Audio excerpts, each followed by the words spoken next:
Tu en as rêvé, la voici, la vidéo où je vais te présenter tous mes mangas préférés dans un souci de praticité et surtout pour que cette vidéo ne dure pas 3 plombes. Je vais faire plusieurs vidéos.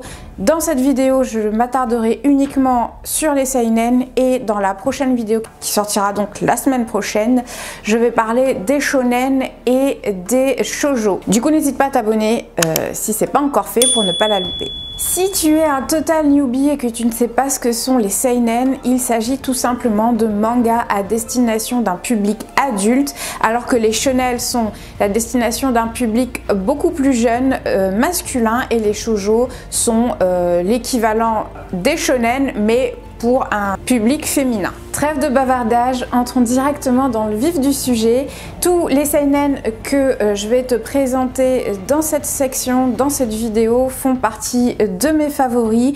Par contre, l'ordre dans lequel je vais te les présenter est totalement aléatoire et n'est pas du tout représentatif de mes préférences personnelles.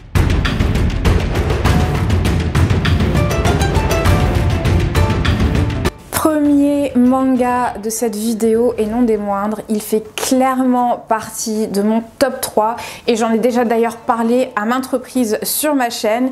Il s'agit de Berserk. Donc c'est un seinen qui est paru dans les années 90, dont le mangaka est Kentaro Miura, et si tu es un fan comme moi, tu sais sûrement que le mangaka est décédé il y a quelques années avant d'achever son œuvre. Donc apparemment un de ses subordonnés a repris l'histoire, donc on aura bel et bien une fin, mais ça fait quand même mal au cœur. Berserk est un manga de dark fantasy qui se passe dans un univers médiéval avec énormément de violence comme tu peux t'en attendre, et plus particulièrement l'histoire s'intéresse et suit l'évolution de la rencontre de deux personnages très importants dans ce manga que sont Guts et Griffith. Guts est un mercenaire solitaire et Griffith est le chef de la troupe du Faucon, qui est une troupe de mercenaires à la solde du royaume du Midland, et tout le manga suit l'évolution de la relation qui va naître entre ces deux personnages qui est très ambigu. Guts va ainsi rejoindre la troupe du Faucon, ce qui va servir l'intérêt, l'ambition démesurée et la soif de pouvoir infini de Griffith. Et cette rencontre va permettre l'ascension fulgurante de la troupe du Faucon. Ça va lui permettre de gravir les échelons très rapidement au sein du royaume du Midland. Un accent particulier est mis notamment dans le premier arc entre la relation très complexe qui lie Griffith à Guts. Les deux s'estiment comme étant des rivaux mais en même temps des égaux. Ils se vouent un respect mutuel, ils ont besoin l'un de l'autre mais en même temps ça reste très ambigu, et ce manga en fait dépeint les vices les plus perfides de l'âme humaine au travers du personnage de Griffith.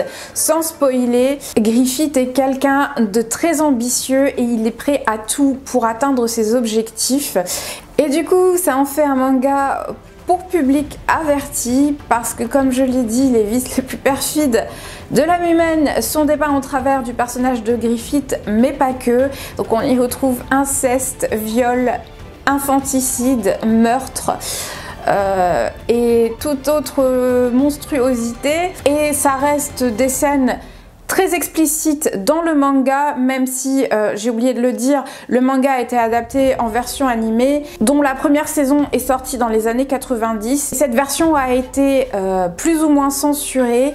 Par contre, le manga a été réadapté assez récemment, il y a quelques années, en plusieurs films qui sont disponibles sur Netflix si je dis pas de bêtises, et là par contre il n'y a aucune censure, du coup toutes les scènes sont présentes et ça peut être assez choquant. Donc il faut le savoir, hein, si t'es quelqu'un de sensible, c'est pas forcément un manga que je recommande.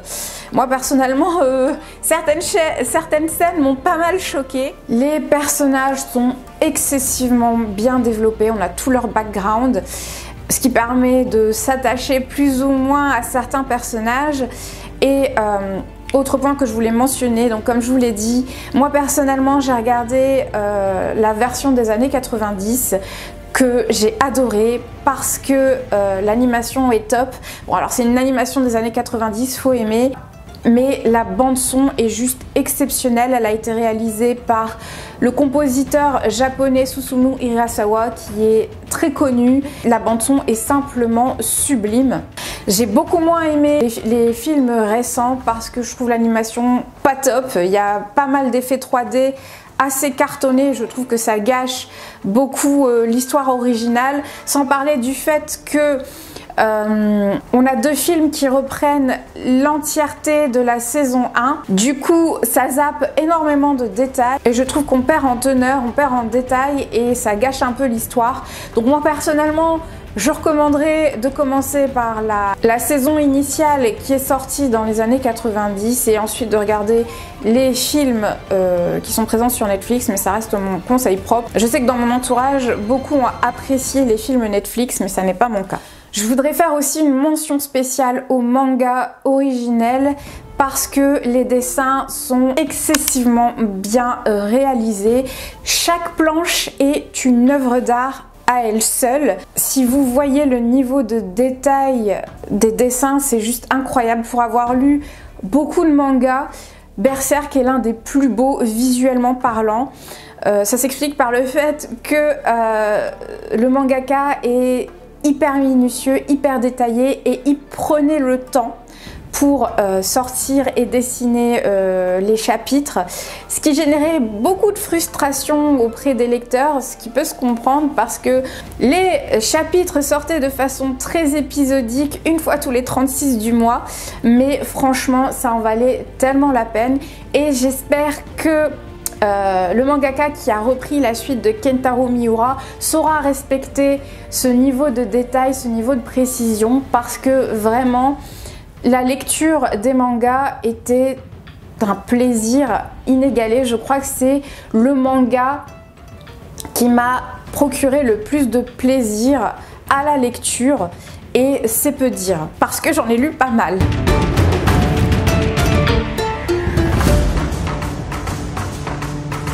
Deuxième manga de cette section, je vous en ai parlé très récemment et à plusieurs reprises sur ma chaîne. Sans grande surprise, il s'agit de Monster. C'est un policier, un thriller psychologique qui se déroule dans les années 80-90 en Allemagne. Le personnage principal s'appelle Kenzo Tenma, c'est un brillant neurochirurgien japonais qui officie dans un hôpital très réputé à Berlin. Et en fait, il est tellement compétent, tellement surdoué que ses compétences sont exploitées par la hiérarchie de l'hôpital dans lequel il travaille, notamment par le directeur de cet hôpital. Kenzo Tenma est également fiancé à la fille de son directeur qui s'appelle Eva Heinemann et du coup tout le prédestine à une brillante carrière jusqu'au jour où il décide de prioriser un enfant de 10 ans qui est arrivé dans un état critique avec une balle dans la tête plutôt que de soigner le maire de la ville qui est arrivé également dans un état critique suite à un AVC. Il a simplement décidé de prioriser au mépris des ordres qu'il a reçus de sa hiérarchie et du directeur de l'hôpital qui lui ont demandé de soigner évidemment le maire alors que cet enfant est arrivé avant.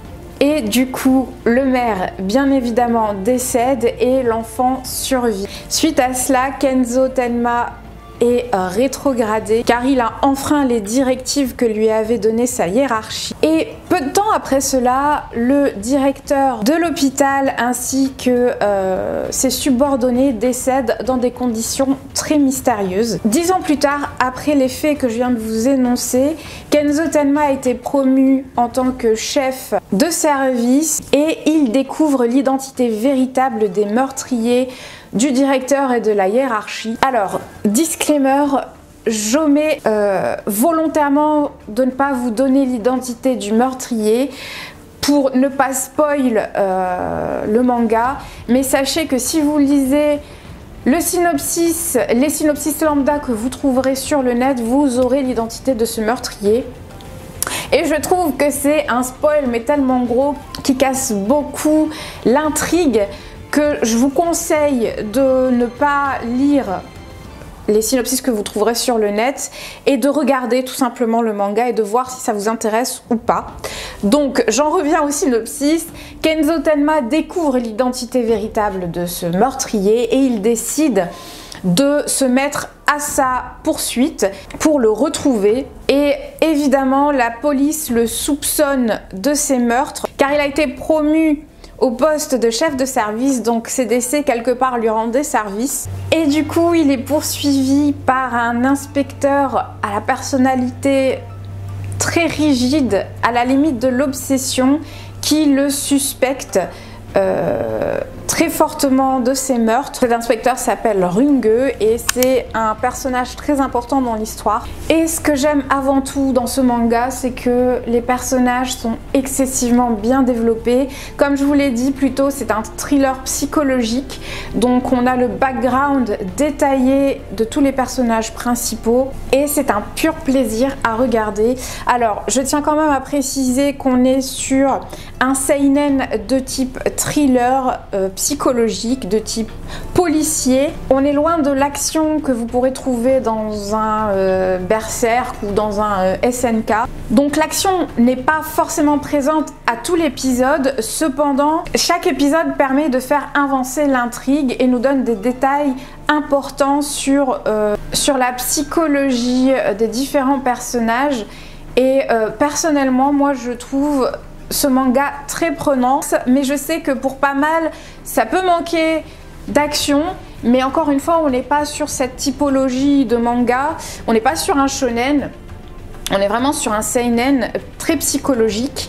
Et voilà, si tu kiffes ce genre, tu vas adorer Monster. Ce que j'aime dans ce manga, c'est que l'intrigue mêle fiction et fait historique. Ça se déroule après la chute du mur de Berlin. Il y a énormément de thématiques très sérieuses qui sont soulevées dans ce manga en relation avec l'histoire de l'Allemagne, telles que les idéologies eugénistes et nazies.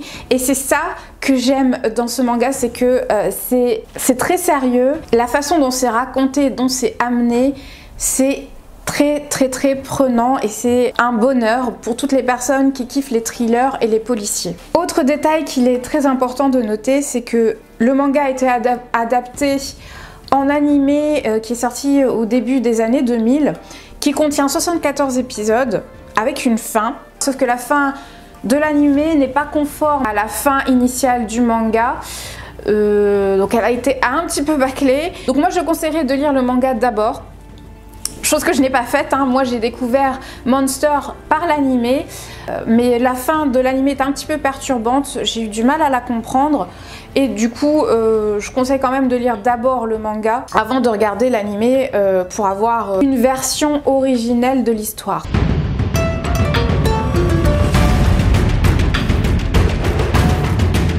Manga suivant dont je vous ai parlé très récemment dans ma dernière vidéo favori. Désolée pour ceux qui l'ont vu, ça fait un petit peu répétition, mais comme tout le monde ne regarde pas mes vidéos favoris, il fallait absolument que je le mentionne dans cette vidéo parce que pour moi c'est clairement l'un des mangas qui fait partie de mon top 3.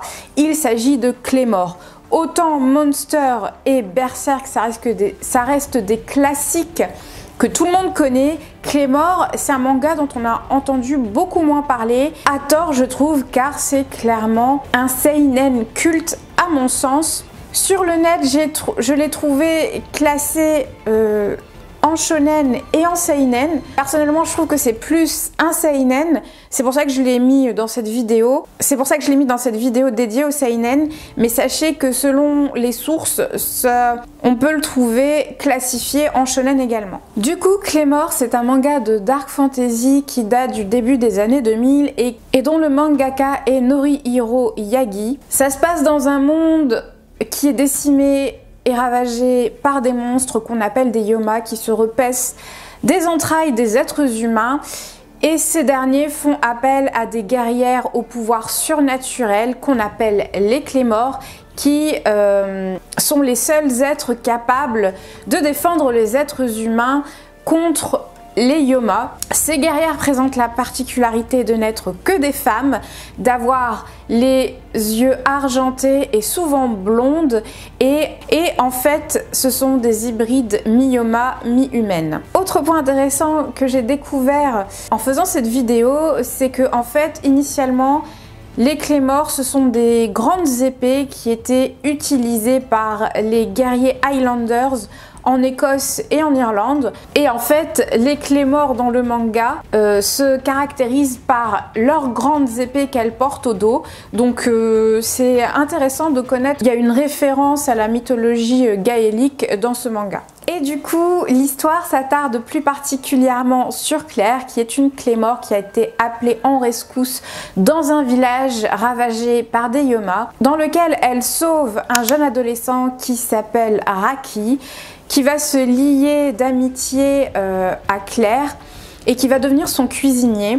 Du coup, tout le manga va suivre l'évolution de leur relation et on va en apprendre davantage sur le leitmotiv des Claymore, sur ce qui les a poussés, plus particulièrement Claire en l'occurrence, à devenir une Claymore. Parce que les Claymore sont des hybrides mi-monstres, mi-Yoma, mi-humaines. Pour devenir Claymore, il a fallu suivre le processus de transformation qui est très douloureux. On apprend pourquoi Claire est devenue une Claymore et c'est pas la seule Claymore dans l'histoire, il y en a d'autres et je trouve que c'est très intéressant d'avoir le background des personnages de l'histoire. Là pareil, comme Monster, on a le background des personnages principaux est très bien détaillé. Et ce que j'aime particulièrement, c'est que les femmes sont à l'honneur dans ce manga, vu qu'elles sont les personnages principaux de l'histoire. Et ça, c'est vachement cool, mine de rien, parce que dans les mangas que j'ai regardés, que j'affectionne, les femmes ont rarement un rôle central.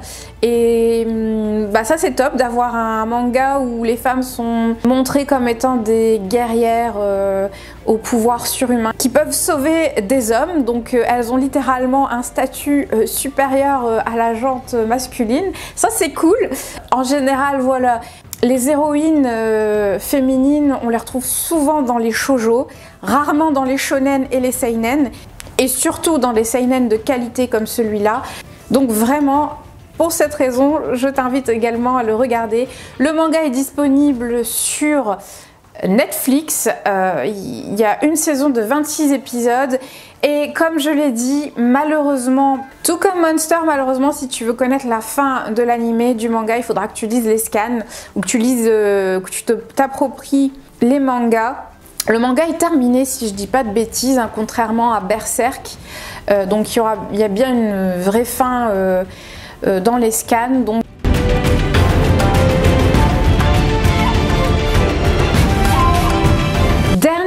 de cette section et celui-ci, je ne vous en ai jamais parlé sur ma chaîne, à tort d'ailleurs parce que c'est un excellent seinen.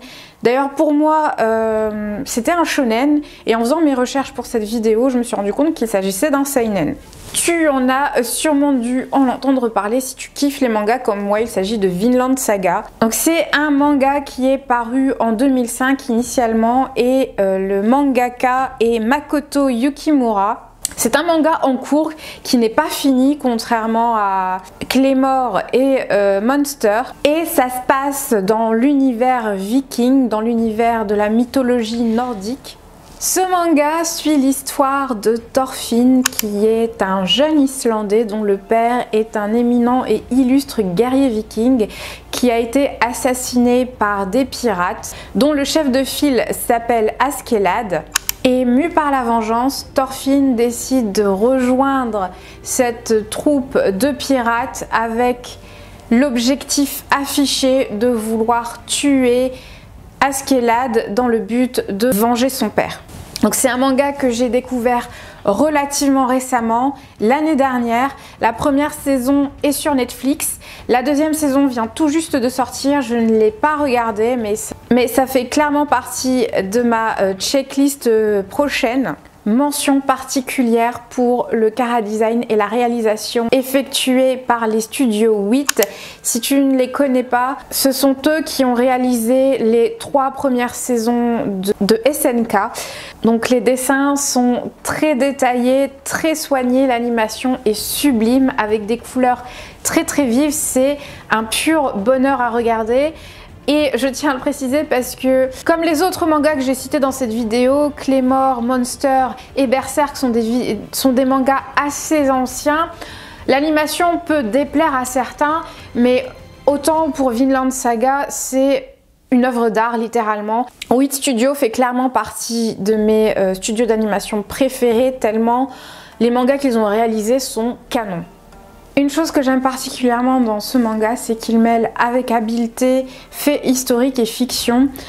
Toute la première saison, je l'ai appris après coup, hein, j'étais pas au courant, c'est une espèce de prologue, de préquel qui s'attarde énormément sur Thorfinn, sur son background. Du coup, le personnage est excessivement bien développé et c'est ce qui fait qu'on s'attache énormément à lui. Et voilà, cette première partie de mes favoris mangas touche à son terme. J'espère que ça t'aura plu, j'espère que ça t'aura permis de faire de belles découvertes, même si les mangas que j'ai présentés restent des grands classiques qui datent de plusieurs années pour la majorité. N'hésite pas à me partager en commentaire quels sont tes mangas favoris, quels sont tes seinen préférés et à me dire également si tu connaissais ceux que j'ai mentionnés dans cette vidéo, si tu les as déjà vus, si tu les as kiffés ou pas.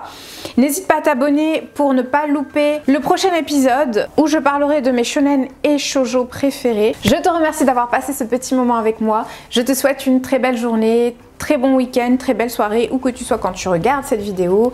Et je te dis à la prochaine.